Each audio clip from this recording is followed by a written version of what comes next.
Ladies and gentlemen, Binnall of America!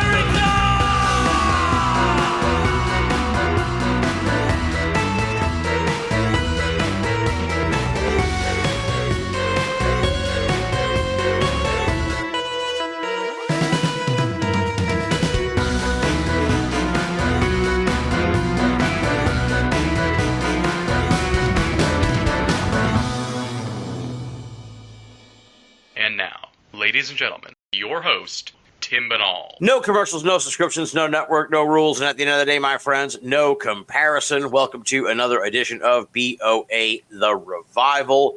Very excited about tonight's program.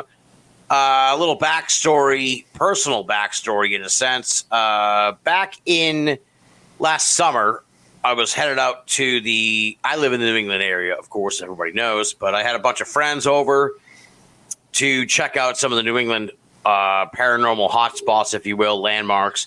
And we were going to do Exeter. And we said, well, who can we talk to about Exeter?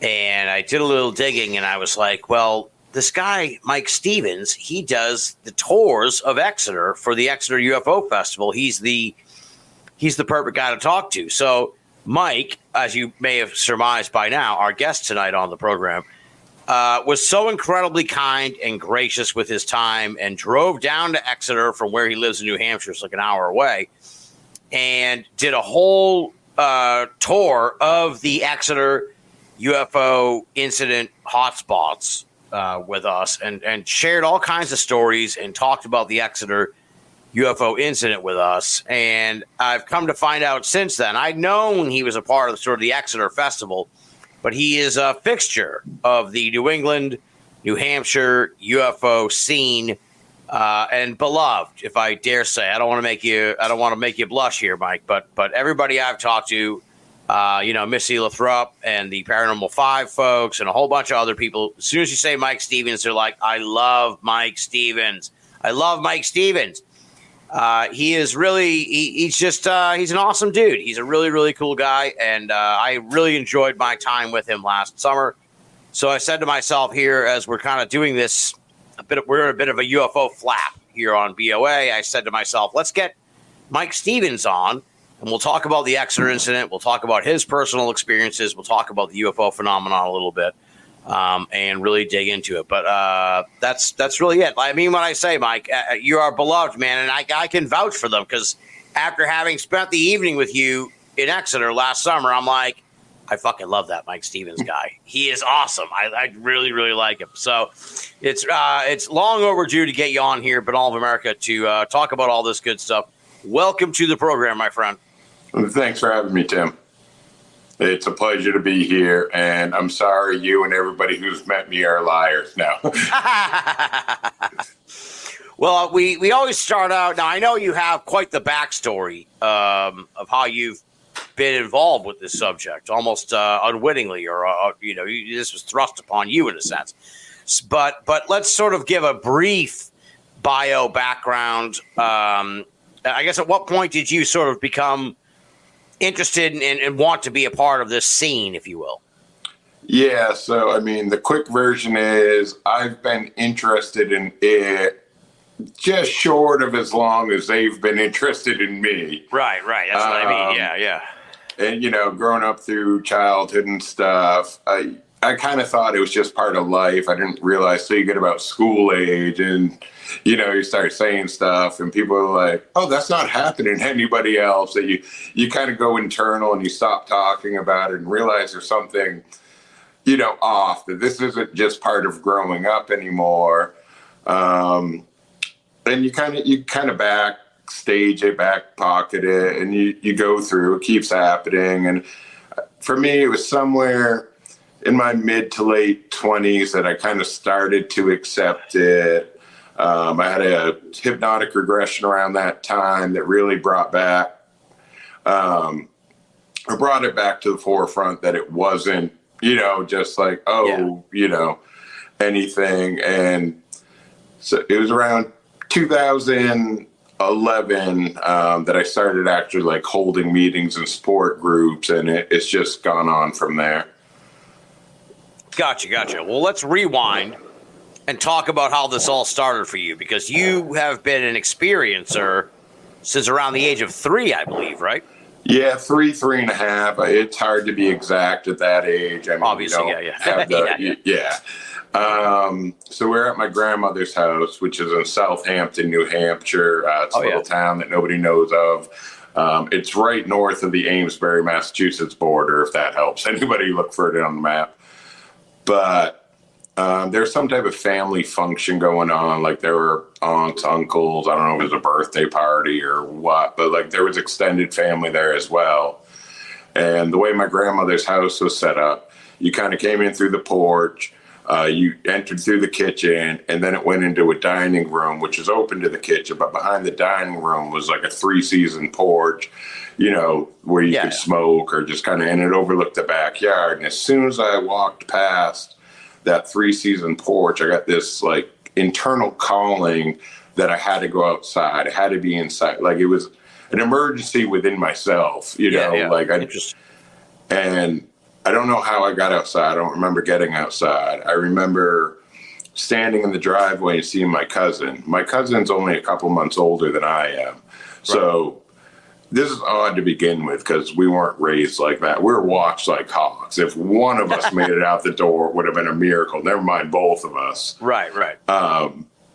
So we're out there standing in the driveway looking at each other like, because we don't know what we're doing out there either at this point.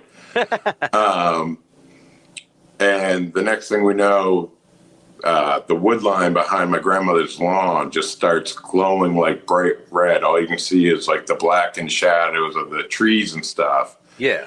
And as we're watching it, this red light lifts from like ground level up till it finally breaks the top of the tree line.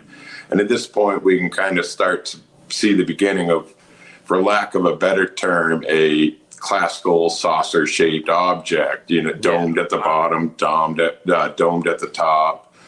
And it kind of starts making its way towards us. And there's no propulsion, there's no jets, there's no noise, there's no like jerky motion. Right. Yeah. It's almost like floating toward. It's like throwing a paper airplane.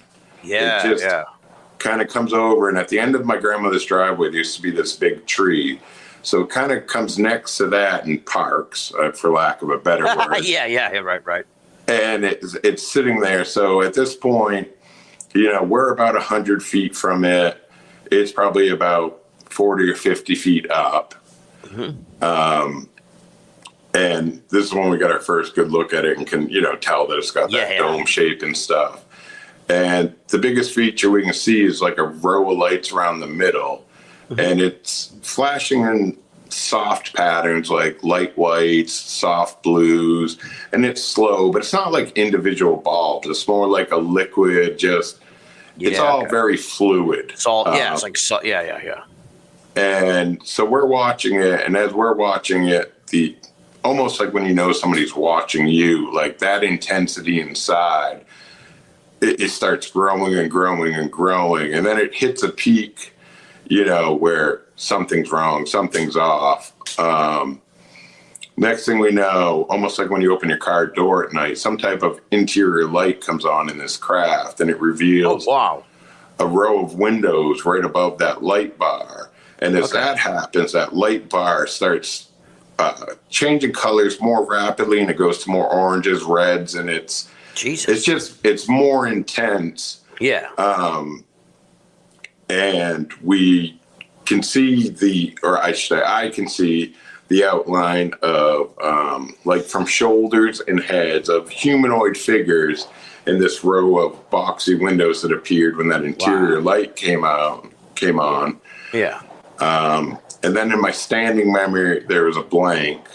And then the next thing I remembered, this object was at the other end of the driveway near the street side, kind of hanging above a telephone pole. It sat there for a second, almost like, you know, do your wallet keys, you know, check and all that. Yeah. And then it just like shot off into the air and got smaller and like disappeared. It wasn't like it just got farther away. It just like shrank into nothing in the blink of an eye. And that was my first experience with any of this.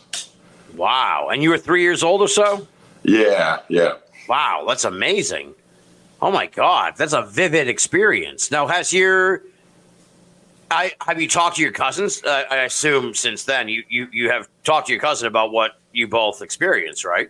Yeah, so as we grew up, we only had the surface conversation of remember the UFO we saw, family members Right. like, oh yeah, they saw a UFO. Yeah. Let's go play, you know? Yeah. So when I was in my late 20s, I had the regression. Yeah. And we were working with the paranormal. I was working with the paranormal group in the time, and we had a hypnosis who actually had like some ghost problems at his house. We had a medium on the team, so he went and took care of that and said, hey, let's do a switch. Instead of that, where I'll go back, we'll do past life regressions. So everybody else went in and got past life regressions. They got me in the chair, and they said, oh, no. You're doing this. Wow. So he wasn't like a trained, UFO hypno regressionist or anything like that. But so we went into it, and he brought out in the middle. It was still very fearful. Like, he didn't bring me in deep enough for what, like, cause Right. Yeah. And so I do remember more, like, I don't remember getting onto the ship or like getting beamed up or anything like that. But I remember kind of like this on-ramp type thing. And the first thing I remember, there was like a little, I could only see it from like shoulders to waist. I could see like the torso, I guess you call it, of this creature being. It was kind of like an olive green, drab brown color. And it looked wet, like not dripping, but it had a sheen to it. I could see that in my mind. And I could see the arms, and they're, kind of like ours. I don't remember hands per se, but in between the arm and where the hand would be, there was an extra bone. Like, I called it a chicken wing, but it was like an extended extra bone. Okay. And I remember thinking through the regression that, like, looking at my arm right now, yeah, and he looked uncomfortable. He looked hunched. Like, this isn't where he would belonged, or, And I remember feeling bad for him. And as the regression went on, I was having feelings of not familiarity. I didn't necessarily remember anything else, but I started to remember this wasn't the first time. There was some type of connection there. It wasn't like a birthday party, like they were celebrating me, but in a way they were like happy to see me again. Gotcha. If that makes sense. Yeah. And then the next thing I remember I don't remember if I was floating or on something, but I knew I wasn't standing anymore. I was now horizontal, and I couldn't see anything around me, but I had the feeling of presence around me. Yeah. And there was a lot of commotion around my feet, and there was one by each shoulder and one by my head. Okay. And as it went on, it seemed like the ones around my shoulders and my head weren't necessarily doing anything, but trying to distract me from the commotion that was going on around my feet. Okay. So when I finally looked down towards my feet, I realized that past me, not necessarily on my feet, but past me, was my cousin, and they were working on her. Oh, wow. And that's when I snapped out of the regression. So sorry, there's a long-winded answer to answer. No, dude. I mean, this is we're gonna explore this whole experience tonight. So that's. But yeah, so after that, it was definitely time to talk to her and be like, so what do you remember? Yeah, all right. So I apologize to your cousin. I thought I was just assuming he was a young boy, but okay. So it was a young girl. So have you approached? I assume you've talked to her since then. Now about what? So what does she basically almost directly after this, I called her up. I'm like, hey, remember the UFO we saw as kids? Yeah. And she's like, yeah. And I'm like, all right, I need you to tell me what you remember. I just went through this hypnosis. Then I'll tell you what I remember. Right.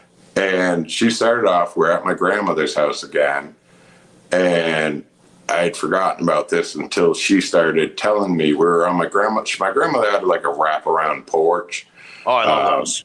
Yeah, and she was a yard sailor, so as kids, it was a treasure trove of things to dive in and play with and get and do and everything.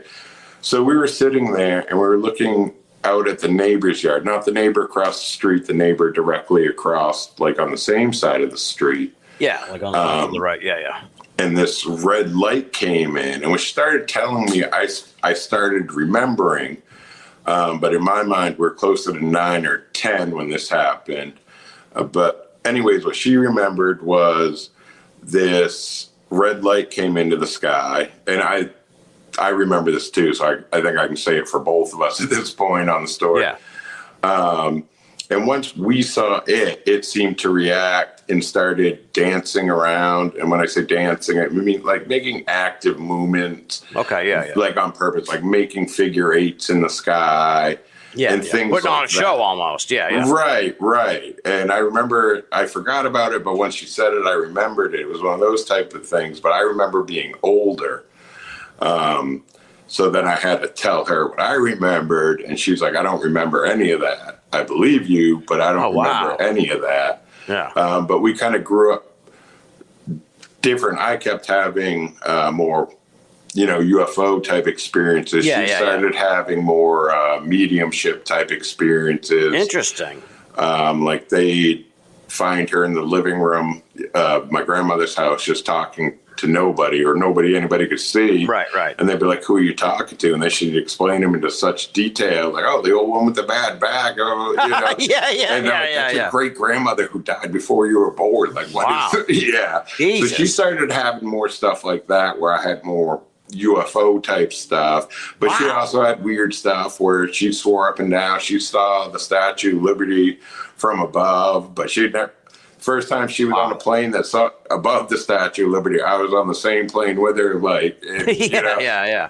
So our timelines are messed up, as far as remembering or putting a story together. But wow. See, this is fantastic because when we hung out last summer, we didn't even get into all this. So we were talking about Exeter, which we'll get to later. Yeah, we dodged thunderstorms and just talked Exeter. Yeah. I had heard you had some remarkable experiences, but we just never got around to talking about it. So the first question I have, I guess, is have you looked into, because if they came and visited you, for lack of a better term, when you were 3, one of the prevailing ideas with regards to these experiences that it's generational.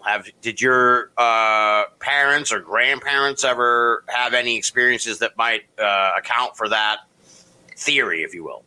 Yeah, so like I believe in that theory. Why our family's involved, I don't have an answer for that. So in 2008, I decided I was here in New Hampshire. We have a historical marker program, like a roadside marker program for anything, Yeah. And so I decided I was going to get the state to put up one for Betty and Barney Hill. Yes. And I didn't really think it would go through, but I figured it would ease it gave me pleasure to aggravate the state. And, and if it went through, like, it was going to be just such an accomplishment for awareness around the subject. Right. So I did get a petition signed by so many people, which is the process every state mark in New Hampshire has to go through. Wrote the original draft, and they got rules. There's only so many lines, so many words per line, and all this stuff. Right. Yeah. And so as we moved forward, I got Kathleen Martin, Betty and Barney Hill's niece, involved. Oh, yeah. Because she had the supporting documents to send to the state, and she ended up, writing the final version of it, and getting it pushed through. So that came. They erected it in 2011 on the Hill, the 50th anniversary of the Hills encounter. So when news went around the family, like, oh, Mike did that, or Mike was part of that, whatever, that's when stories started coming out of the woodwork. Like, I had known my parents had seen a UFO, like, not just always saw a weird light in the sky, like pulled over the car and there were a bunch of cars on the side of the road. All like a real over. UFO sign. Yeah, staring at it. And I had known my kids had seen stuff with me and without me. And that's when it turned out, they told me, my great uncle, my grandmother's brother, was kicked out of a private school here in New Hampshire in Wolfboro, Brewster Academy, and during the 60s for claiming he was abducted by aliens. Oh, wow. And the school said it's either a mental thing or drugs. Either way, we're not equipped to yeah. They're like, we're good. Yeah. deal with it. Yeah. Wow. So, they ended up this is like before, this is like way before you ever Oh yeah, had your This was experience, knew about what happened. Mentioned in the Wow. family when my grandfather passed. I guess, so my grandfather, when we were growing up, he lived in New Jersey. He was really big on us grandkids reading. So every time you went down to visit him, you were coming home with books. Right. And so Bud Hopkins' Intruders had just come out. It was on an end cap, and the cover image grabbed me, kind of like Communion did to a lot of people. Yeah. Back in the day, and so I'm like, no, I want that one. Even though I wouldn't read it for years, it was above my reading level at the time, and all that. And he's just rolling his eyes, making jokes and all this stuff. And then to find out when he died, he had this huge secret collection on Roswell. Oh, wow. So my God. Yeah. So it's like, this is crazy. So it's like, it's always been in the family. And we were one of those families, you could talk about ghosts. Like his house was historically haunted, not by George Washington, but for Right. as long as I've been alive, it was, his mother used to live upstairs. It was kind of like a in-law apartment. Yeah. And you'd hear footsteps and stuff. So ghosts were on the tape all day long. That was a dinner conversation. We weren't oh, you can't talk about the paranormal, but nobody talked about UFOs.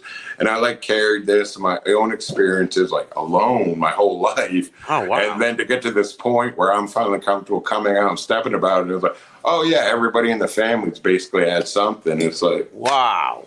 That's crazy. Wow. The story of your cousin or whatever that was that's really wild. That's remarkable, because it's that's almost, I wouldn't say independent confirmation, but there's something there where it's if he's saying this and you had no idea and you're both experiencing this over generations, it's how do you explain that, folks? How do you really come on, skeptic assholes? How do you really, there's just no way. So this happened to you when you were 3. Then it went on.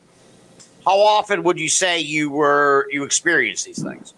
The last major thing that happened was probably a couple of months ago. It didn't happen to us per se that we know of. I was out camping in the White Mountain National Forest with my girlfriend.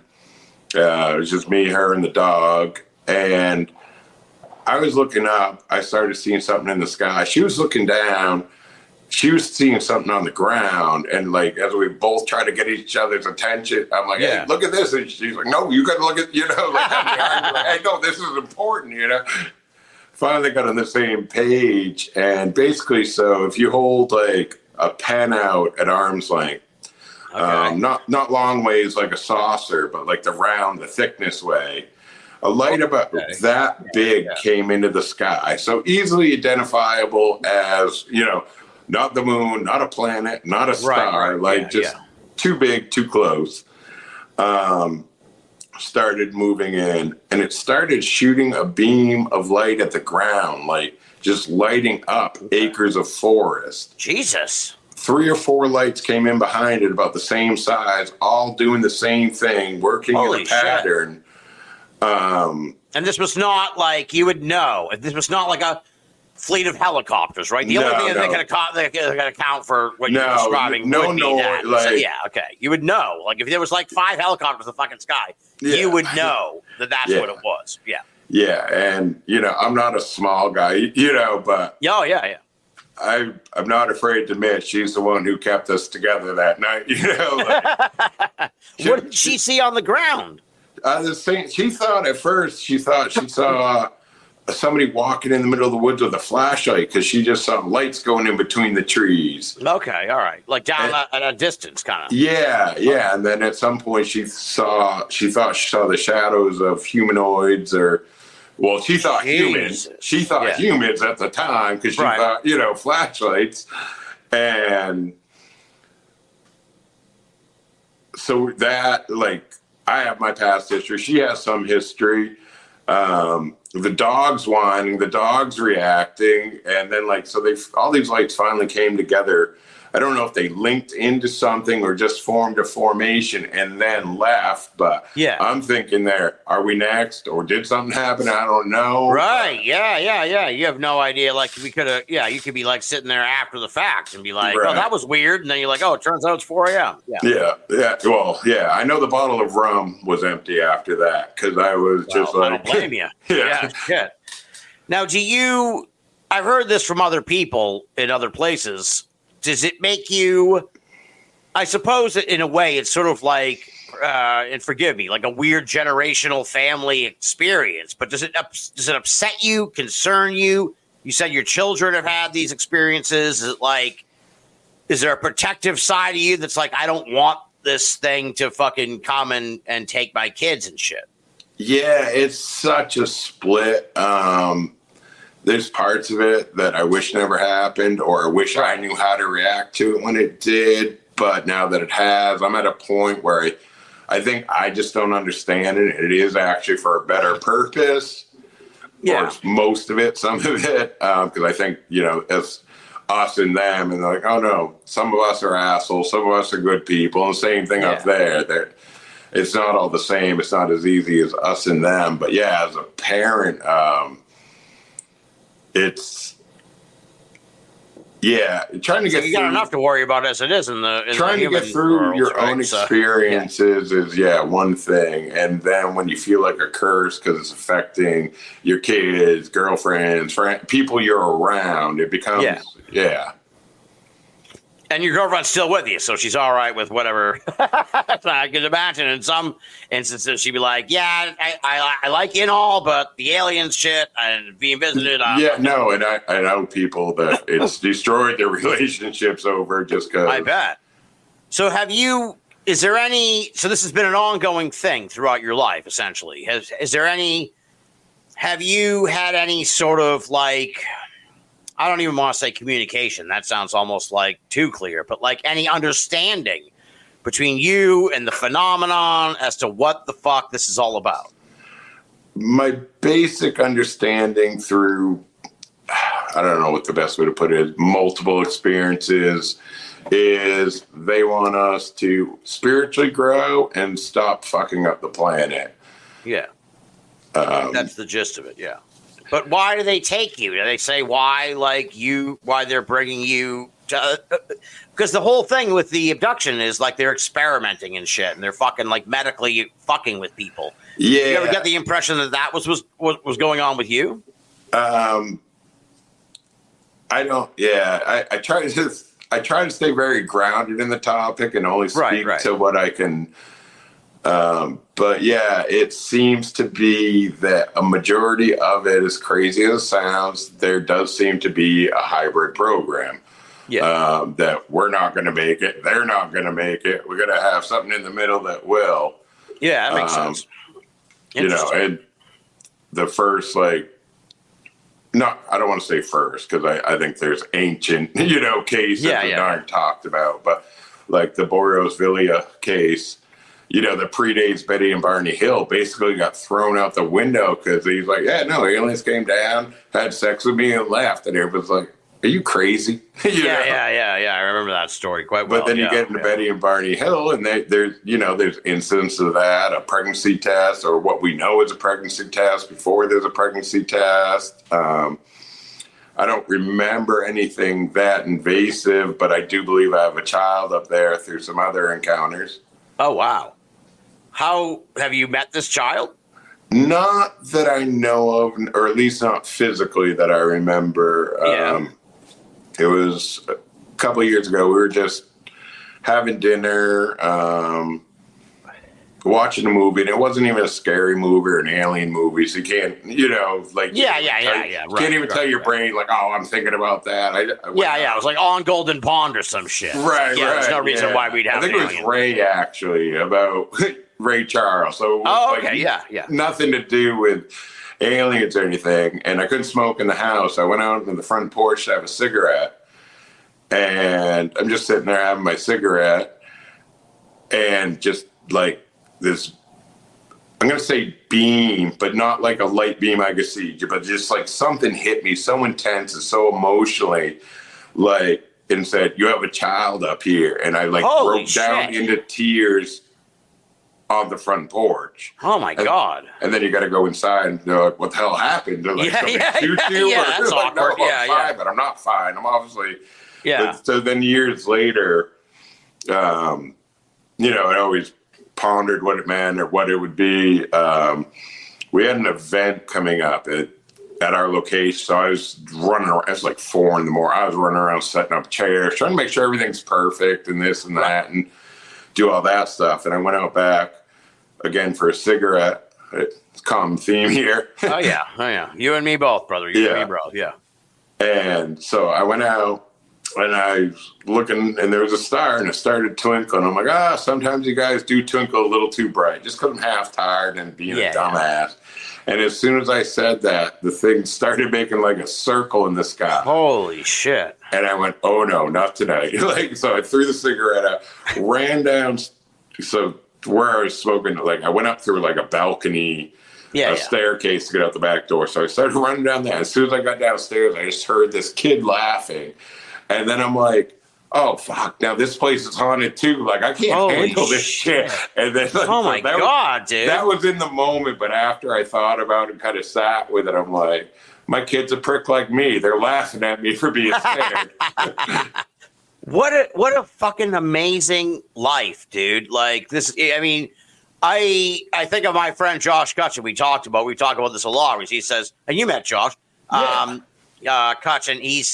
We talk about how awesome it would be to experience something, like this. And it's like, well, this, Mike here is living it, man. This is a really, I think it's awesome to say, like, maybe when it's said and done, you got the answers, that I was a part of it. But yeah, it's very wow. Have you ever felt like you said you didn't feel like any of the, for lack of a better term, experiments or whatever were invasive? Have you ever come out of it like some people think they have an implant? Some people have sort of scars or marks or something like that, or they feel sick afterwards. Has anything like that? Have you ever experienced anything like that? Any sort of physical effect? Yeah, I'm pretty sure I have an implant in my right leg. Yeah. Right about in my shin. If it's talking about UFOs or talking about them, and you put a K2 meter up to it, I can usually set it off, or they can usually set it off. Wow, Jesus! What's really remarkable too is like I hear from a lot of people who have had these experiences, and it seems to taper off. But you're saying that you had one as recently as a couple of years ago or so. Yeah, I mean, it comes and goes and flows. Like as much as I don't want it to happen, I'm one of these people who's out there every night when the sky's clear, just to either sky watch or look. And if you look out long enough, you usually see something. It might not be the wow, that's right, but you see enough that you're like, yeah, that's not human piloted, Yeah.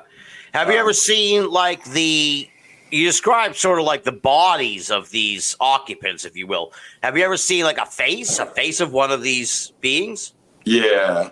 All right. So it was about 3rd grade, so 8 or 9. Okay. The house we moved into was right next to my grandmother's house. So that house, me and my cousin watched that. The already haunted house, yeah. Oh, where you saw the thing originally. Okay, yes. Yeah. All right. Interesting. Yeah. So that was on family land. So we ended up moving into that house. My bedroom was in the back room. Like there was a mud room in between it and stuff. I ended up being visited. yeah, again, it's so hard to tell. But for about a 9-month period, not every night, but 2 or 3 times a week by the same Holy group shit. of beings. And when it first started, they would, like, you'd see a ball of light come through the window. And once it came through the window, it would kind of form into these outlines of shadows. But, like, within the shadows, there was, like, I say smoke, but movement. And I don't know if that's what they looked like or if that's what my mind lets me remember they looked like. Right. Or, Yeah. And all that. And one of them, just by their energies, seemed very female. She seemed to like kind of pace in the corner more. She seemed very motherly, actually. And then there were other 2 that were usually male. They stood by the bed, and they were more militaristic. And I don't say that to say they were mean or aggressive. They were just like, hey, this has to be done. Yeah, like by the book. Yeah. Yeah. And on one occasion, they brought a small boy, one of them, and they let me off the bed because they usually didn't let me off the bed and sit on the floor with him. And I remember asking him, what are you? And this image of Rosie the robot shot into my head. From the Jetsons. Yeah. And we both, not physically out loud, but we both like emoted laughter. Like you could hear him laughing, but you didn't hear him laughing. Wow. The only other thing I really remember about that, I was shown once, it looked like an arrowhead, but it was like made out of glass or crystal. And they said, this is the key. And whether that was metaphorical or a physical key, I have no idea. But so this went on for about 9 months. And then I found myself looking down at that mudroom stairs. Like we didn't use those stairs. They were like 2 rickety, rotten stairs into the mudroom. And so like we didn't use those stairs from the outside. And I looked down at them from about 15 feet up in the air. Obviously turned my head to see what was going on. And I just saw like a white cloth with blood. Pulled my head back and realized the blood was probably coming from me. And it was this female being carrying me down.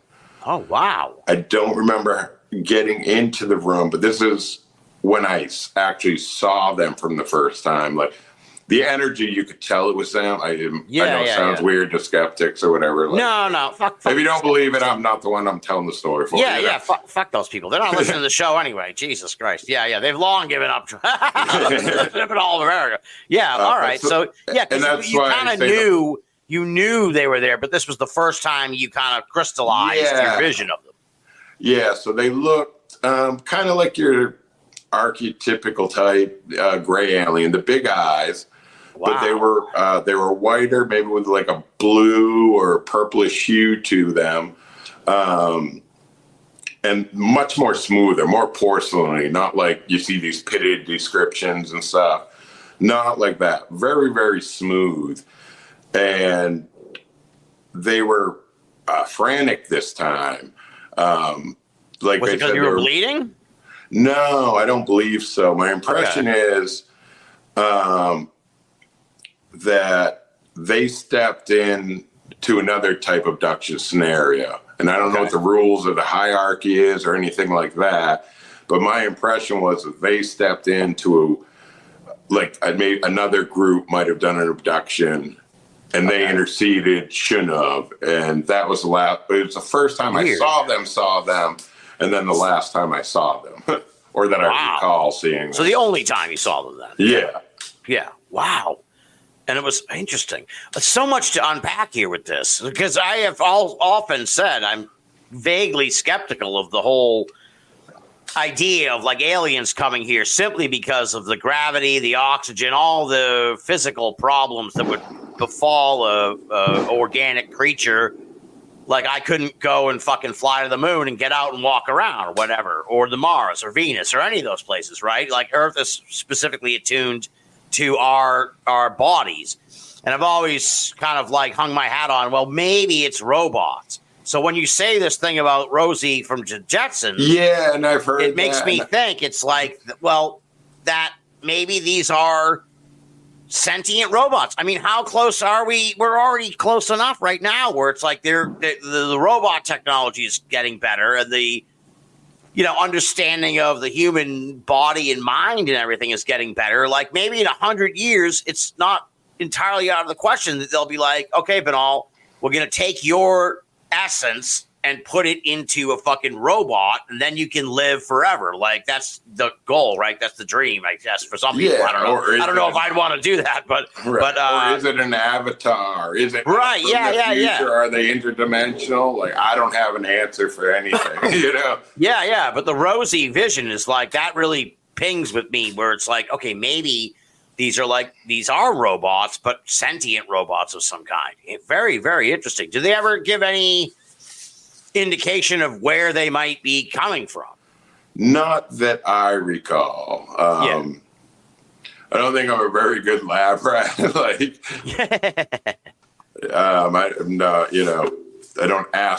don't recall ever asking a lot of questions. You just got to go along with it. Yeah. And it's one of those things, even as an adult, like they do something with you. And that's why I don't think they're necessarily evil per se. Even like, so if they're doing something that's horrible, you get PTSD from it, that happens. Yeah. But I just don't think we understand what they're trying to do. Right. Yeah. Like if you pick up, like a lab rat. No, 1,000 apologies, man. Like no shade meant, but it's like, you like a lab rat has no idea, like what the fuck, why they keep being taken out of their little tank and examined or whatever. So we would be on the level of the lab rat. All of us. Yeah. Interesting. I mean, this is a ridiculous sort of like question / suggestion, but it's like part of me is like, next time you encounter these things, you should be like, take me to your world. I want to take me because a lot of times you hear these stories of experiencers and they are taken to wherever the fuck these things come from, and they can see that world. I would love to know, I would love to get that perspective in a sense. I assume they have not brought you to, because you would have probably mentioned it by now, but they have probably not brought you to where their origin point. I don't know if it was, I don't know where it was. I can say that. So they brought you somewhere. Yeah. So I found myself, it looked like a big desert. There were really no features. It was kind of like just all white sand, except there were these like little bunkers. It almost looked like if you had, I don't know, like those 4-yard dumpsters without lids in it, buried in snow. I'm imagining, you remember in Beetlejuice when they went out of the house? Yeah. That's kind of what I'm imagining. This like weird, barren kind of landscape. Similar, but without like any dunes or anything. It was pretty. Yeah, no sandworms and shit. Yeah. But it was, It was pretty flat, and the only thing you see with these like little bunkers, it looked like, I call it dumpsters in the snow. Okay. And they made me dig into it. And it's like, you're from New England, so you'll get this. Yeah. Sorry for anybody out of a snow zone, I guess. But when you get the like snow on top that's like crunchy, but once you break through it, it's powdery. Yes, yeah. For people that don't know, it's like a sheet of like if it snows a lot, then it turns into the rain, and the rain kind of like comes down on top of the layer of snow, and it sheens over and makes like a thin or thick layer of ice over wicked fluffy snow, right? Yeah. So it was like that. It was probably like half an inch of the crusty whatever. But once you broke through that, it was like, I don't know why they're making me dig a hole, and it was like fine sand. Like as soon as you could scoop it out, it was filling back in on the sides. Ah, yeah, interesting. So they had me do that, and then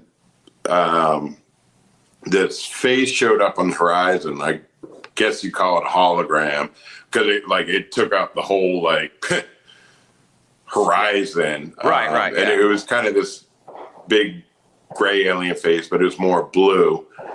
And that it was looking at me, and that's when I got shown scenes of like oceans, forest fires, volcanoes, earth destruction type stuff. Yeah. Interesting. And so that happened, and then I don't remember getting back home, but I remember being escorted up the driveway. There was like one on each side of me. These looked like grays.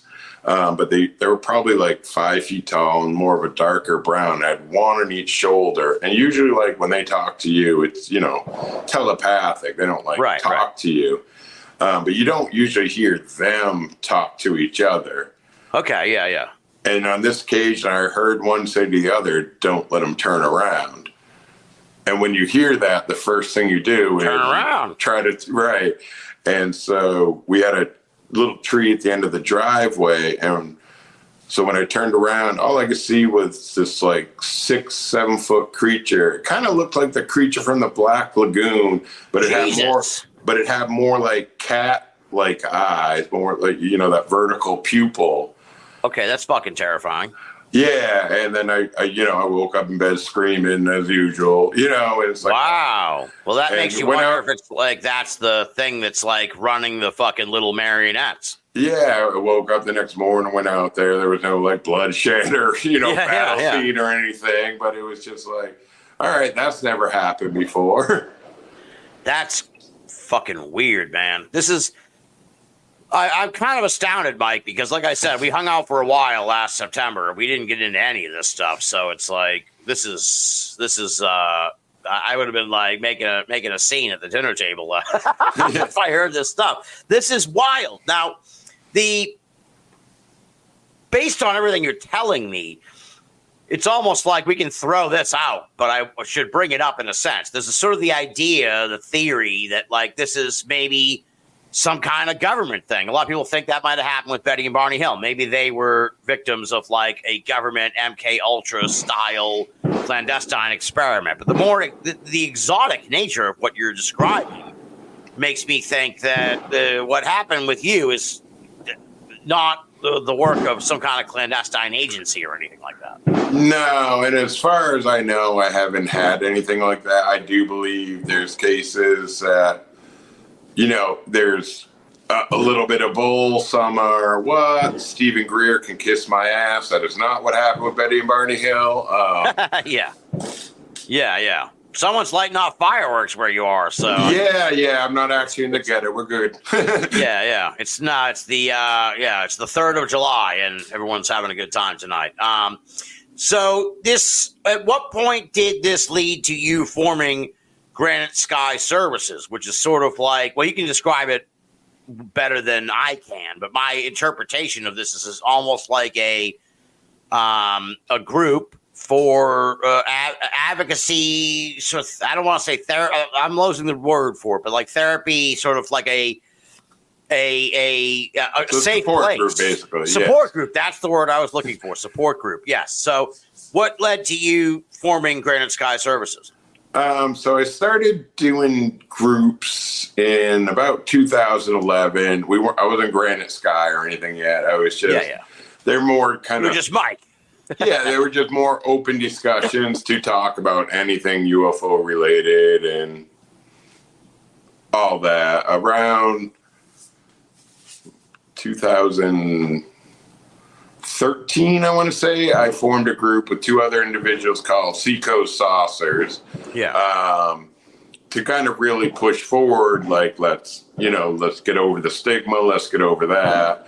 And it ended up being one of those situations where there were too many chiefs and not enough Indians. There you go. And people wanted the fame of it, didn't want to do the work. And I was just like, no, I don't want to do any of that. I want to talk about the abductions. I don't want to go to this conference because I talked about UFOs. I want to help somebody. You know, going through what I've been through, I know what it's like to carry it alone for so long. And, you know, when you know somebody else is starving and you got a picnic basket full of sandwiches, you just got to. Exactly, yeah.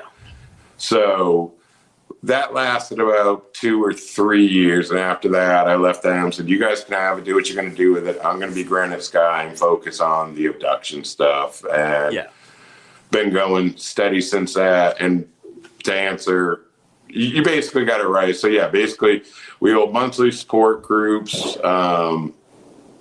And then I'm available for basically anything else. If you just need to talk, if you need, if you need me to talk to your family because they think you're crazy. If it touches anywhere near the subject and you're in need, I'm pretty much available. And it's all free of cost. It's all on my time and my dime. Like, because I think it's worth it. Yeah. Interesting. Yeah, well, this is what I apologize for being effusive, Mike, but this is what I meant at the beginning when I said Mike Stevens, he's beloved here in the New England area because he's such a wonderful dude.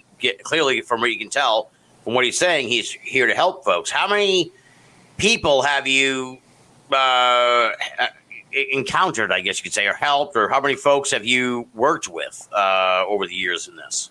I mean, I guess it depends on what help is, That's right, yeah. Just, hear. Or talk to, or yeah, like I said, encountered is probably the best word. Like how many, I'm just trying to get a ballpark figure of like what the number of experiencers you've dealt with since you've come forward.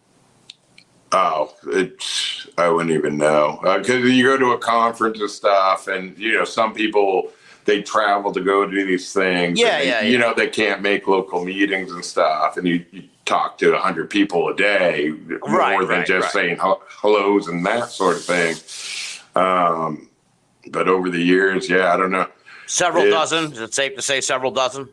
Oh, yeah. We have probably 2 dozen who attend our regular meeting, which is half support group, half social, once a month. And then our support group, we moved locations, so we're kind of rebuilding, but that's at like a steady 12, and we're still getting new people in. And interesting. So it's not as like super rare. I mean, that's pretty rare, I guess, just 12 people. But yeah, interesting. Well, and it's people who are available that willing night to talk about it, and willing to talk about it. Right. I also have people who aren't, in the area, aren't willing to come out. So I spend a lot of time, emails, text, phone calls, Zoom, that sort of thing. And, people I found, they kind of have a puppy dog, is what we call it. So they come out and they're so excited because they don't have anybody they can talk to about this stuff. And they're just like, and then they go, oh shit, I've said too much. And then you don't hear from them for months. And then they're like, and which kind of like, yay me, but like, because I have the background I do, I can be like, look, even if I just say a bunch of stuff shortly and quickly, it's like, there's not a lot you can say to make me think you're crazy. Like, look, this is me. So, yeah. Now, I say this with all the love in my heart. I'm speaking not as a skeptic, but I will give you what sort of a skeptic might say in a sense.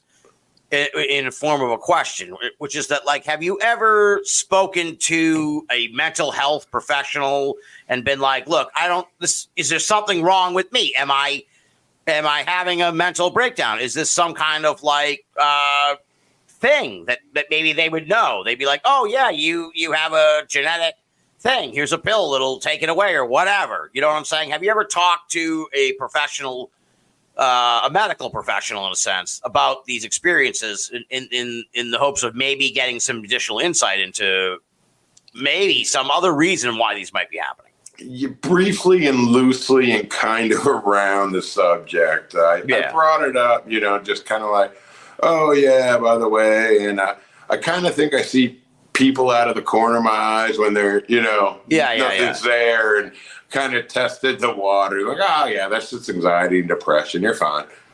Yeah, exactly. It's a tough question to ask in a sense, because to me, it's like, I believe what you're saying to me. And it's like, I don't think you're not going to find like a psychiatrist, a therapist, a neurosurgeon, a neurologist, whatever, who's going to be like, yeah, the alien thing is, they're going to just spend their whole time trying to figure out how to exclude the fucking alien hypothesis for what's happening. You know what I'm saying? What's happening? It's never going to go, okay, I'm convinced it's aliens. They're going to go, or whatever. That's the coverall term, folks. Like there's a cartoon out there, like the cars up on the lift at the mechanics, and they got it all stripped down to basically the frame, and they're like, oh yeah, it turns out there was a marble in the ashtray. Right, exactly. Yeah. So that's sort of my issue with the idea of like, okay, how the fuck, no mental health professional is going to give you a fair shake as far as what the story is. So it's kind of like it's 6 of one, half dozen of the other. How the fuck do you know So yeah, but like I said, I kind of felt like compelled to bring it up where it's like, okay, maybe this is another avenue to go down. Yeah, I mean, if you're comfortable with it, do you? I mean, take care of yourself. But absolutely, yeah. One of Bud Hopkins, when he had the Intruders Foundations, he wrote a special paper on how to run a support group. Yeah. Oh wow. And Peter Robbins was kind enough to share that with me. And one of the things he says in it is like, don't invite psychologists, or if you do, invite them as guests and tell everybody they're coming. Don't let them pick your people apart. Yeah. And that's my whole thing. Our whole tagline or slogan is "People, not proof." I'm not trying to prove anybody's case is real. I'm not trying to prove my case is real. I just want you to be able to get through the day. Like, you don't get sick days for being an abductee. You don't get to be like, hey, some weird shit happened last night. I'm not coming in today. You still got to deal with real life. You still got to, and I just want people to be able to do that. So if someone is experiencing this stuff or has experienced this stuff, what's your advice to them in general? Period? Like, what would you say to someone who is having these experiences and maybe they're all alone? Maybe they don't have anyone to talk to about this stuff. It differs so much from person to person because it falls back onto their belief systems, how they're growing up, because that kind of ties into, so like say me and you saw the same thing right now. Yeah. It could affect me very differently from how it affects you. Obviously, yeah. From my own personal history. There's no like one, hey, lay on the couch, Yeah. You got to, and every other thing in life, they're like, oh yeah, don't get too involved with your client's life. And I hate to call them clients or people. Right. But but doing this, you have to get to know them. You have to get to know them. You have to get to know their quirks to like understand that when they say this or this way. And that's why I like doing the meetings. One, because it's not only what they say, it's reading the body language of what they're not saying. Yeah. And the other thing is, they've told us for years, this is what an abduction looks like. And you couldn't win for trying. It either didn't match Betty and Barney's case, so you're out, or it did, and now you're a copycat.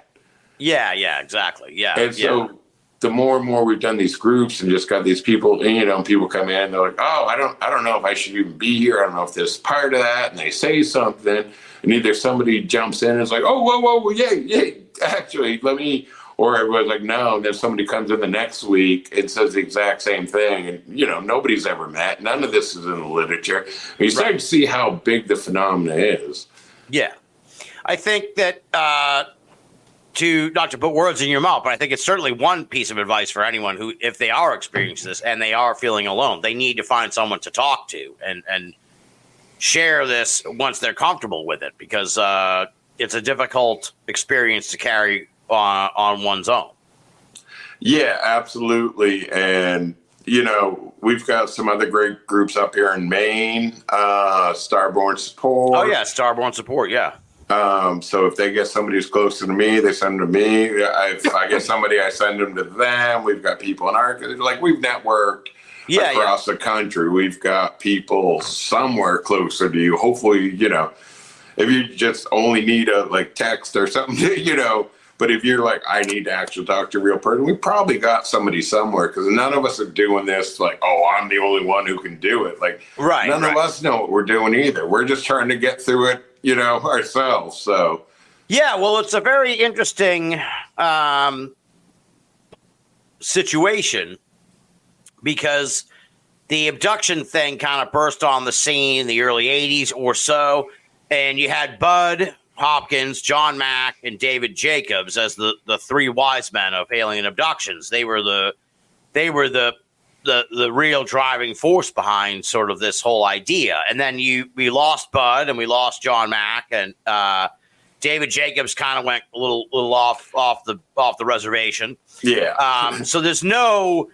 If someone were to ask me today, who would you even talk to as a guest, the authority on, there's really no central sort of person who is the alien abduction, person who's driving this whole thing, who's sort of the preeminent alien abduction guy, the Lauren Coleman of alien abductors. There's no one like that I could point to and say, oh, that's I certainly wouldn't send people to David Jacobs. So there's no one. There's nobody that is sort of the preeminent figure for this. So a lot of the people who are experiencing this stuff are kind of left to their own devices in a way. In a way, yeah. And I don't want to sound like a conspiracy theorist, but I almost think it's kind of on purpose because, everybody's like, oh, you're a ufologist. And like, do I study cases? And yeah. But there's such a divide between experiencers and ufologists, and they almost made it this way on purpose, because there's a lot of good people doing a lot of good research out there, and I thank them for it. But ufology as a whole has become an entertainment industry. Nobody's doing the work to do the work, and people are doing it to be on TV shows and this sort of thing. Yeah. It's just, nobody's doing it to help anybody. Yeah. And when they do, when they do want to talk to an experiencer, it's not to help them. It's to take their story so they can go on a show or a tour and spout it 100 times. Right. Well, I talked about this a long time ago with Jeremy Vaney, who's an experiencer himself, back fucking almost 20 years ago, where it's like there's a very perceptible thing with the UFO research crowd, the ufologists. This is back in the day, really. Not so much the UAP people, the modern day disclosure nuts, but more the old school flying saucer UFO people, where if you were an experiencer or back then an alien abductee, they treated you as if you were a specimen. You know what I mean? You were kind of in a little petri dish. They wanted to study you. They wanted to kind of understand you. They wanted to find out more from you, but you weren't on par with them. You were like a lab rat. And they had the same. It's ironic in a way because it's like how the aliens treated the people, but the ufologists kind of treated the people the same way, where they were like, okay, let's come in, let me talk to you and let me study you and try and figure out what I can learn about the UFOs from what's happened to you. Yeah, it almost becomes like a courtroom scene where all right, our report's based from the first-hand witnesses, but we're going to dismantle the first-hand witnesses and just go by the report. Yeah.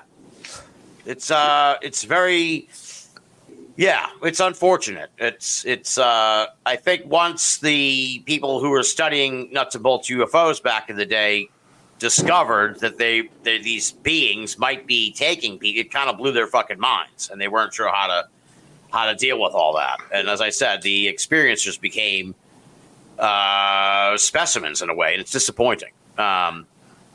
Yeah, so this is remarkable. So you have no idea like this? You assume something else will happen in the future. Do you ever think about, okay, next time they come, I'm going to ask this, do this, say this, or whatever? Or you just kind of like, all right, we'll just see what happens next? No, it's more the other end. It's more, it's going to happen. So it's more like waiting for a storm or a hurricane. Like you're always on point. Like, do I have a flashlight? Do I have my battery? Like, my water junk's filled up. What time is all right? What time is it now? It's always this anxiety because you're not just an experiencer when they take you. You're an experiencer the rest of your life. Right. Because you're not. I don't want to use the word safe, but you're not immune from this, or you don't know if you are or aren't. Yeah, there's a word, I'm trying to think of the word now too, but it's like, you're vulnerable in a sense. It could happen at any moment. It's out of your fucking hands. They could just come back and... Right, and you're supposed to live this 3D world reality and go to work, pay your bills and be happy with it. It's like, no, it don't work that way. Has this experience changed your perspective on any other aspects of life? Like, I guess in a sense, but what I'm really thinking is like, the afterlife. Have you thought about, okay, this is such a profound experience that, as you said, this 3D world we're living in is bullshit. This is a temporary experience that I'm having here in this iteration of Mike Stevens, but really there's a far grander situation unfolding around me. Yeah, I mean, well, I already say aliens abducted me, so let's not sound full batshit crazy. I don't know if you want to call it a simulation. I don't think any of this matters. I think this is a learning experience for us that, the whole point of it is to become more spiritually, or we use the word spiritual. I think actually the word is consciousness. We're all one consciousness, whether it's us, paranormal, the Bigfoot, whatever labels we put on it, it's all the same thing. It's just different ways to experience it to become better. Fascinating. This is absolutely fascinating. Now, we're going to pivot here to Exeter. As I said, that's how you and I first came into contact. Is you do the trolley tours at the Exeter UFO Festival. Now, you and I, of course, are well aware and understanding of what the Exeter story is. But for the people who are listening who have never heard the Exeter story, or I'm sure they've heard me allude to Exeter, but we've never actually kind of unpacked the official story as it is. So could you give us a thumbnail of what is the Exeter incident? Yeah, absolutely. So the Exeter incident is the name by Fuller on the book, who he was an investigator at the time, and it got that name kind of stuck. The thing about Exeter is it wasn't an incident. There's a major incident that occurred within it, but for about 2 weeks prior and 2 weeks after, there was a lot of UFO activity and reports in the area. Yeah. The other thing is, it actually happened in Kensington, New Hampshire, the neighboring town, but that just didn't have the same sale. But it involved the Exeter Police Department, and that's why the Exeter stuck. So it was Labor Day weekend, 1965. Norman Muscarello. The story goes he was hitchhiking. That's not what happened. He was selling his car because he was going into the Navy, but he wasn't hitchhiking because he was selling his car. He was hitchhiking because him and his mother got into an argument, and she said, "You're not going out." And he said, "Well, screw you, I'll walk." And he did. So we walked to Amesbury, New Hampshire to go see his girlfriend, which is about 13 miles away. They hung out, whatever, and he started walking back. He got into Kensington on 151, Route 151, and there's a horse farm there right after where Brewer Road connects to it. And he saw this bright red light swoop over him. The story goes that, the brave young Norman Muscarello dove into the ditch, and he let that story go for years, because why wouldn't you? But he came out many years later and said, "Well, I let it go because I just sounded so better. What really happened was I was so scared I tripped over my own 2 feet and fell in the ditch." So he lay there till he thought it was safe, and he ran to the neighboring farmhouse, pounded on the door. Nobody answered. It would turn out that the people in the farmhouse heard him, but they're like, "No, this is 12:30, 1 o'clock at night." Right, yeah. And they're like, "We don't care what it is. We're not getting involved." So he saw a car coming up the road, and he ran out into the street, stood in the middle of the road, made him stop, and got a ride back to the Exeter police station. And the driver's name has never really made the books anywhere. And it's not because Norman didn't know who it was. It was because he needed a ride, and the young lady in the car was not the driver's wife. So they just kind of omitted that part. And this is the kind of extra details that you don't add into a story unless they're true. Right. You don't make up a UFO story and then, So they go back to the police station, which in 1965 was where the town hall is now, where we hold the festival. So it's down where the Chamber of Commerce and the bathrooms are.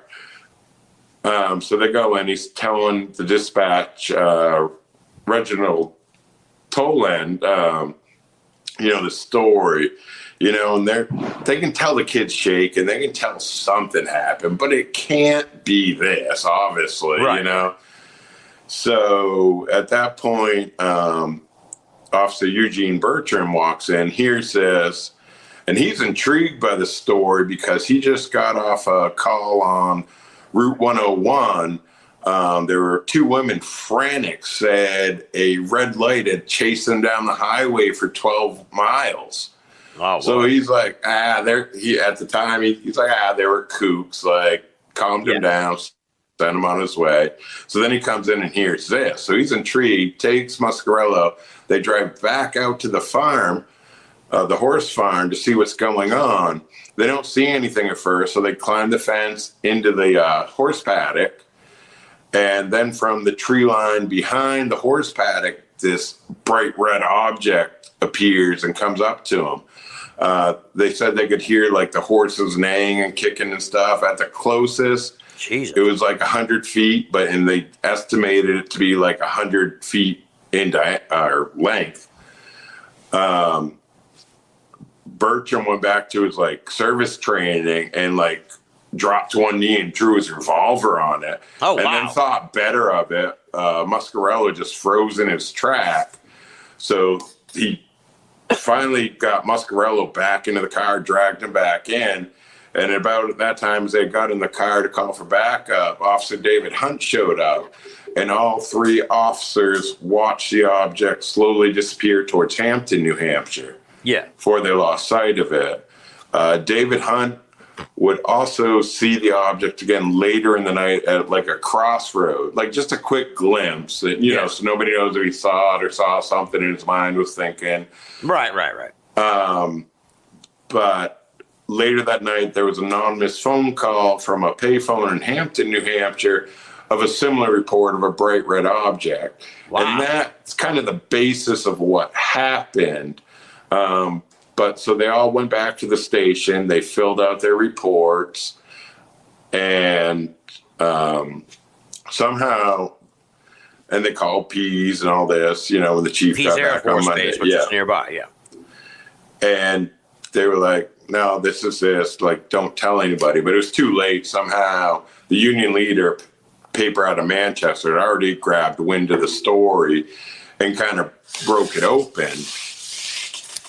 And so then we have this whole big disinformation thing. So at this time, Project Blue Book's in action. So Pease, gives one report. Project Blue Book says it's like Operation Big Blast, a refueling mission. The Pentagon says it's like temperature inversion, which I think is still officially the, explanation of the Capitol sightings. And so, but Bertram was in the service, and they said he was so familiar with those planes, like he could tell you what type of plane it was just by the engine sound without looking up. Oh, wow. So these guys went back and forth, and like, no, you're making us look like we're idiots. We know we saw. We don't know what we saw, but we know we didn't see. We know we didn't planes, see. Refueling. We know we didn't see stars twinkling. And like after years and years of, fighting, they finally got it listed through Project Blue Book as a true unknown. But this is September 65. So, and this is big news because even though the Betty and Barney Hill story happened in 61, for the most part, nobody knows about this story till the following month, October of 1965, when it gets leaked in the Boston Traveler. Oh, wow. So, okay. I known that they were close together, but I didn't realize that the Betty and Barney Hill happened like 4 years earlier, and then the Exeter event happened, and then a month after Exeter, that's when the Betty and Barney Hill story came out. And then the next month, November of 65, you have the Great New England Blackout. And at the time, it was a huge theory that the UFOs are stealing power or using the, power lines, Yeah. So does it, correlate? I don't know. Just on the timeline, it's there. And then in the next month, December, we go down to Pennsylvania, you have the Kecksburg incident. Yeah. So it's like, it's an incident, and then we wrote. Yeah. roll into March of 1966 in Michigan. You have the famous Michigan sightings where Hynek does swamp gas, yeah. his infamous swamp gas. Well, the congressman in Michigan at the time was like, no, that's not going to fly. And this isn't just any congressman. He later becomes president, Gerald Ford. Yeah. And he's like, no, we're not going to take answers like this. We need to, do a thorough investigation. So in October 1966, we have the first UFO congressional hearing on UFOs, and the Exeter case is used because of the outstanding service record of the two officers. And wow, that is the short, long version of the incident. Yeah, I've learned more just now than I think I knew. I knew before we chatted tonight. So that's fascinating. And then, folks, this is why there is the Exeter UFO Festival. This is a classic case. We just had Jeremy Socha on talking about the Wisconsin town where they had all the UFO. This is a case that becomes a festival because it is so iconic and solid. It's a solid case. Yeah, it's really fascinating. What is, I suppose, so the mainstream explanation is what? It was a government. It was some kind of refueling. Is that sort of the main? That's the what do the skeptics say? It was explain it. I'm sure. Originally, it was temperature inversion, which makes stars look like they twinkle a little extra bright, like because it's ice crystals, crystals in the upper atmosphere. Then they said it was Project Big Blast, which was a refueling operation, but that excuse fell short because the original report, somebody wrote the date wrong, and it's like, no, that happened the day before, not actually during the hours it happened. And then they were like, oh, you just saw the lights from Pease Air Force Base, which you definitely can't now. But even back in 65, there's no way. So they dragged everybody out there. And they said, all right, tell us when you're ready and you're all set up. And a bunch of town folks came out because they're all going to have a good laugh that when Peace clicked on the runway lights, they were going to see them and this whole thing was going to be dismissed. And so they called them and said, hey, we're ready, turn them on. We don't see anything. And Peace could only report back like, we already turned them on. Yeah, ridiculous. Yeah. Wow. What a wild and awesome case. Again, I'm a huge fan. I've known about it forever, but I never really delved too deeply until last September, really, when we hung out in Exeter. And you are a part of, I can see now why you do the trolley tours. You're a part of the Exeter UFO Festival. I was a part, as I told you when we met, I was, I think, year 2 and 3. I was the MC for the Exeter UFO Festival. And now I try to go back every year when I can. It's changed quite a bit. When I first did it, it was like sort of the redheaded stepchild of Exeter. They weren't too thrilled to be the UFO trying to become the Roswell of New England. But I think after like the 3rd or 4th or 5th year or whatever, they were at some point I kind of like lost track of the event, and I looked at it and I'm like, oh shit, now it's a 2-day event run by Kiwanis, and it's got like trolley rides and all kinds of extra stuff. Yeah, so the town has really embraced the Exeter UFO Festival in a really big way. I think, I don't know if it was before we first met or right about when we met. Last year, the Exeter Police Department released commemorative patches that have an alien on it. It's like that might have been the first or second year, but yeah, they've done it 2 years now. Yeah, they've really the community has really embraced, for lack of a better term, being the Roswell of New England. So it's really awesome that's come about. Yeah, those first couple of years, businesses, even knowing, so we always hold it on Labor Day because that's when the incident happened. Exeter's really good about holding on to history. A lot of people don't know they were the Revolutionary War capital of New Hampshire. So since we're like on July 3rd going into, 4th of July, they don't, like people celebrate the 4th of July, but they don't do any of their fireworks and stuff till about a week later, because that's when the Declaration got up to Exeter and the New Hampshire delegate signed it. Yep. So they're really good about like holding the history to the dates, and But yeah, with the first couple of years of the festivals, even though it was Labor Day weekend, there was money to be made. Business just shut down. They said aliens are green. We don't care if the money is. We want nothing to do with it. And now you walk down, like, that part of going to the festivals, even if you don't go into the shops, is to walk down Water Street, which is like kind of the main street in Exeter. Yes. Yeah. And just seeing everybody's got like window displays, special deals, or, if they're a bar or something, they got UFO drinks or Martian martinis. Like, they've really started to embrace it. It's awesome. It really is. And obviously, I'm a huge fan. I've been going the last 3 or 4 years since it got so big. And it has a sense of nostalgia, like I said, because I was there for the first couple of years when it was they were really gun shy about this UFO thing that was happening in town. So it's really awesome to see. And for people in the New England area, or even people like, this is like early July, you got plenty of time to plan a road trip and get on up to Exeter. This is really like I said, the Rothwell of New England. It's an amazing festival, and they feature a whole bunch of speakers. You're going to be one of the speakers, I believe, at the event. Yes. Yep. Okay. Peter Robbins is a fixture of the Exeter Festival. So long-time Binnall of America listeners know Peter Robbins well, and I think Kathy Martin might still be involved. And they bring in a lot of local people. And I especially, again, the nostalgic part for me is I remember when the event first started, and I mean, who knows, but I'll give him credit because he's not here to tell me to shut up. But Stan Friedman was a fixture of the early years of the Exeter UFO Festival, and that was like a joy for me because Stan was just like my father figure in this world of weird. And I remember actually I was the MC and I was off to lunch, and Stan came up after lunch.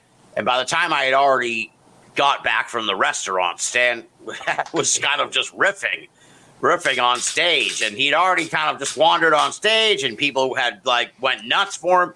That town hall, you've been in the town hall. It was packed, dude. It was unbelievable. Like, if the fire department knew, they'd be pissed. It was that packed. And I remember having to go up, and Stan was already had the crowd in the palm of his hand. And I'm like, oh shit. I'm like, I'm so sorry, dude. I got to introduce you now. And I was just like, this guy needs an introduction. Here he is. Yeah. You've already been chilling with him for the last minute or two. Stan Friedman. But yeah, just an amazing guy. And he, I think, certainly played a hand in sort of making this a must-see event, because people came from all around to see Stan in Exeter, and now it's a really huge event. So people like Stan, Kathy, Peter, who were part of it for so long. Travis Walton's been there. Travis Walton was a big part of it for a long time. Yeah. Richard Dolan, whether you like him or not now, Yeah, he was a big part of it for a lot of years too. Yeah, Rich Dolan. Yeah, it was, and please forgive me, I forget his name. Paul Eno. Yes, Paul, yes. We should take a moment to talk about Paul Eno, because he was a big part of the event. He passed away earlier this year. He was talk about New England fixtures. He was a fixture in New England of the paranormal scene. I think I had him on Binnall of America back in the day. We weren't really. I'm just trying now in my old age to become more a part of the local scene, which is how I've been talking to the Paranormal 5 folks and just various folks from the Cryptozoology Conference that was up in Maine last month, and so now I'm finally coming out of my shell. So I didn't have much interaction with Paul Eno. I have a feeling you probably had much more interaction with Paul. So talk a little bit about Paul Eno. I'll try without crying. He was, I don't mean to put you on the spot, brother. No. He was one of the best. He was one of the nicest guys you could ever meet. Yeah. He helped a lot of us younger guys. Oh, not that any of us are young, but younger getting into the, he didn't care that you were new or whatever. If you had something to say, he'd help you. He took so many of us under his wing. Trying to think, Alexander Petikoff, who kind of does a lot of work with small town monsters now, but he's a New Hampshire boy, like when he first started out, and always just nice as could be, always just. And just so reasonable, and when he talked about stuff that nobody else talked about. He talked, him and his son Ben together, they were an incredible duo, not only of friendship but of information. And no, he was super sharp, and he had been, like I said, he was a fixture. If there was an event in New England, a paranormal event of any kind, Paulino was going to be there. And he was so sharp. He could speak to all the different stuff, which is what I am the same way. And I love people that can, we'll talk ghosts, we'll talk Bigfoot, we'll talk UFOs. You can get into any of the things. And he could give you an informed opinion on all the different stuff. Yeah, and he didn't do it just to be like, oh, this is a big event, let me come out and get my name out there. He'd be like, hey, Paul, I'm having an event in my backyard. Like, maybe hopefully 20 people will show up, and he'd still come out and just, he was always the first one to come out to be like, yep, sign me up, I'm on board. And just a tremendous guy, a really, really tremendous guy. And he's going to be missed in the New England scene for sure. That's he already is. So people can find out about the Exeter UFO Festival at exeterufofestival.org. And as I said, it's Labor Day weekend, a 2-day event now, Saturday and Sunday. And if you can make it up there, folks, I will be there this year. I'll be heading up to Exeter one of the days because it really is a happening. It really is a lot of fun. And Exeter, in and of itself, I go there probably like twice a year.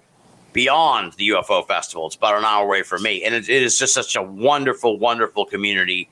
Lovely, lovely place. It's like stepping into a time machine, that Main Street. It really is like you're transported to the 1950s or something like that. Like when the UFO incident happened, like the 60s. It's like you can see where it all unfolded. It's really, really, really a remarkable place and fantastic sort of artsy culture up there, too, which I really like a lot. Last time I was there, over Memorial Day weekend, I wandered off the street into an art gallery and it was having an art show. It was like, this is amazing. This is so cool. So it's a really great community. Have you, before I let you go, anything on Betty and Barney Hill? Have you looked into the case much at all?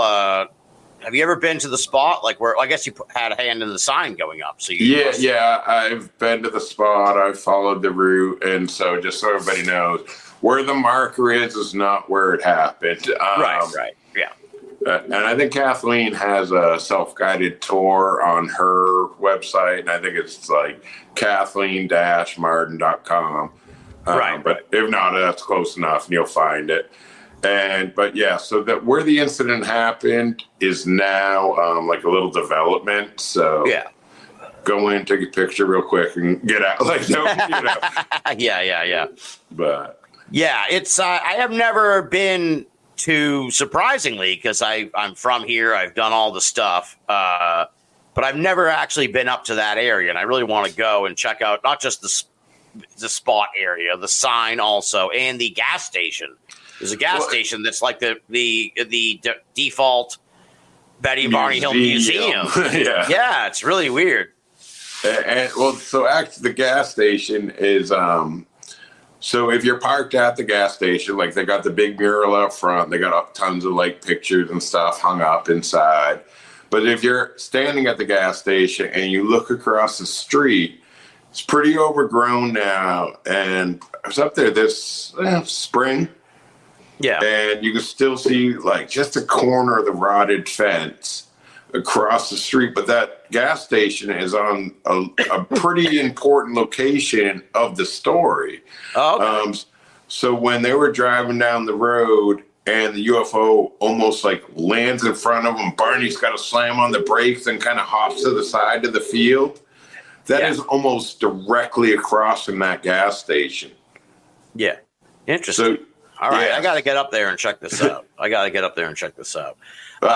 know a good tour guide when you do. I will. Yeah. All right. I will keep that in mind. Maybe we'll plan something for this summer or in the fall or something like that to go up there and check it out. I'm a Mass boy. I'm a Massachusetts guy, but I have a deep affinity for New Hampshire because we're obviously so close. And because as a paranormal guy, it's amazing and awesome how New Hampshire has these two iconic cases, two real fucking landmark UFO events. And if you really look across the country, look, West Virginia, which I love, is kind of like that. You got your Mothman, your Flatwoods. Pennsylvania, I think, has a couple sort of iconic cases, but there's really not a lot of smaller states that have that tag to them. Sure, every state has a signature UFO event or two, but these are history book fucking UFO events. These are put them on a fucking stamp UFO events. So New Hampshire's awesome. Right, and we want to claim them, obviously, and we're not going to let them go. But Dean Merchant, who hates having his name mentioned, because Dean was the guy that got me mixed up in the original. Right, because he started the original Exeter UFO God bless Festival. him. He has a great theory called he's going to write a book someday. So trademark. They always say that. I know. But they flew east. If you follow the 509th Bomb Wing, who was in Roswell when Roswell happened, they were at Pease when Betty and Barney Hill and the Exeter happened. You just follow the 509th, and then they ended up at like Wright Patterson, anywhere there's UFO, the 509th went. It's like it's interesting. Yeah, it's a really, if you're interested in UFOs, look at the history of the 509th. Wow, interesting. All right.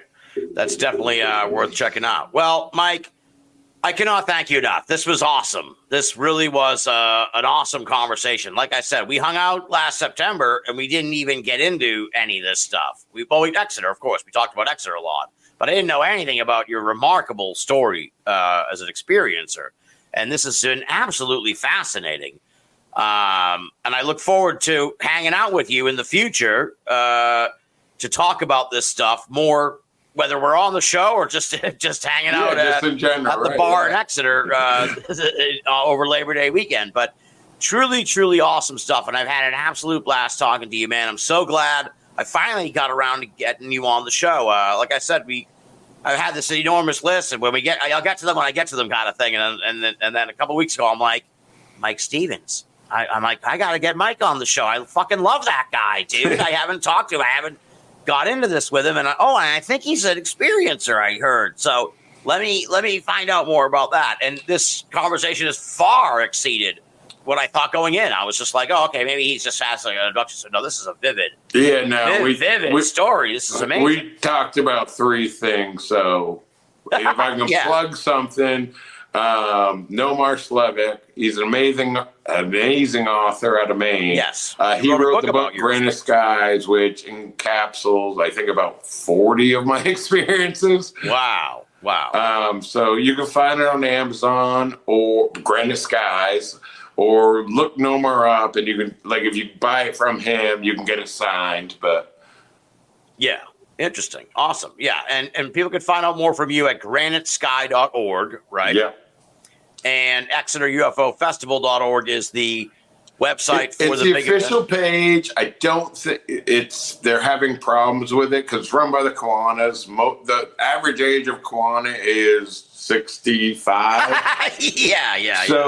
So when you see what an amazing festival this is and realize who puts it off, you're going to be like, oh my. And that's kind of how I got involved. I will do anything I can, Right. You just want to help them out. Yeah. So the festival website will be fully updated before the festival, but for up-to-date information, find the Exeter UFO Festival on Facebook. Yes. Go on Facebook. We're too old for Instagram and all that other shit.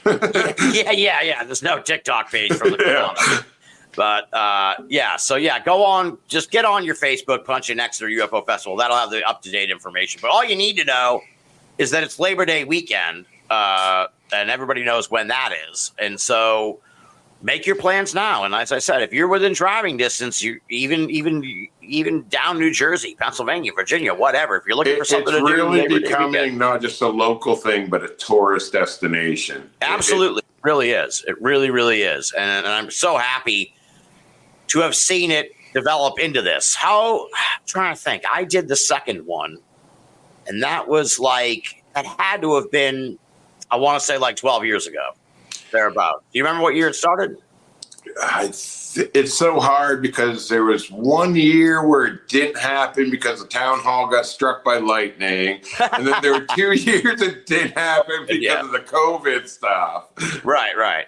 So, yeah, but I think it started in, I want to say, like, it had to have started 2008, 2009? Yeah, thereabouts. Yeah, thereabouts. 2008, 2009. So, which is awesome. Here it is, 2024, and it's become, I keep beating this drum, but it is really true. It is the Roswell Festival of New England and the East Coast. It has become that big. And so I got done my trolley tours last year, and the first thing I do when the last trolley ends is I walk down to the local bar, the Sea Dog Brewery, and I have myself a reward beer. And as I was walking there, I saw two guys on bikes pull in, and they just like, where the fuck are we? Like, they thought they were like an episode of the Twilight Zone. Like, that's how involved the town gets. Yeah, it is awesome. It really is awesome. So, folks can find out more about that on Facebook or ExeterUFOFestival.org. And as I said, all you really need to know is Exeter, New Hampshire,